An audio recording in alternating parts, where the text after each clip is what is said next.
आज की कहानी का शीर्षक है दोस्ती। एक समय की बात है, दो दोस्त जंगली इलाके से होकर शहर जा रहे थे। गर्मी बहुत ज्यादा होने के कारण वो बीच बीच में रुकते और आराम करते। उन्होंने अपने साथ खाने पीने का सामान भी ले रखा था। जब दोपहर में उन्हें भूख लगी तो दोनों ने एक जगह बैठकर खाने का विचार किया। खाना खाते खाते दोनों में से किसी एक बात पर दोनों में बहस छिड़ गई और धीरे धीरे बात इतनी बढ़ गई कि एक दोस्त ने दूसरे दोस्त को थप्पड़ मार दिया। पर थप्पड़ खाने के बाद भी दूसरा दोस्त चुप रहा और कोई विरोध नहीं किया। बस उसने पेड़ की एक टहनी उठाई और मिट्टी पर लिख दिया, आज मेरे सबसे अच्छे दोस्त ने मुझे थप्पड़ मारा।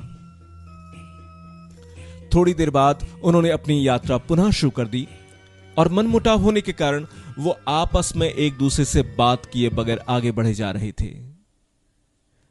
कि तभी थप्पड़ खाए दोस्त ने चीखने की आवाज सुनी। जिसने थप्पड़ खाया था वो गलती से दलदल में फंस गया था। दूसरे दोस्त ने तेजी दिखाते हुए उसकी मदद की और जल्दी से उसे दलदल से बाहर निकाल दिया।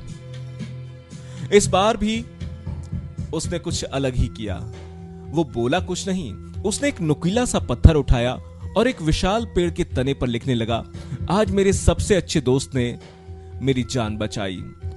उसे ऐसा करते देखकर दूसरे मित्र से रहा नहीं गया। उसने पूछा कि जब मैंने तुम्हें पत्थर मारा तो तुमने मिट्टी पर लिखा, और जब मैंने तुम्हारी जान बचाई तो तुम पेड़ के तने को कुरेद कुरेद कर लिख रहे थे, ऐसा क्यों? मित्र बोला, जब कोई तकलीफ दे तो हमें उसे अंदर तक बैठाना नहीं चाहिए, ताकि क्षमा रूपी हवाएं इस मिट्टी की तरह उस तकलीफ को हमारे जहन से बहा कर ले जाएं। लेकिन जब कोई हमारे लिए अच्छा काम करे तो उसे इतनी गहराई से अपने मन में बसा लेना चाहिए कि वो कभी हमारे जहन से मिट ही न सकें। दोस्त का प्यारा सा जवाब सुनकर दूसरा दोस्त गदगद हो गया और उसकी आंखों से आंसू झड़ने लगे।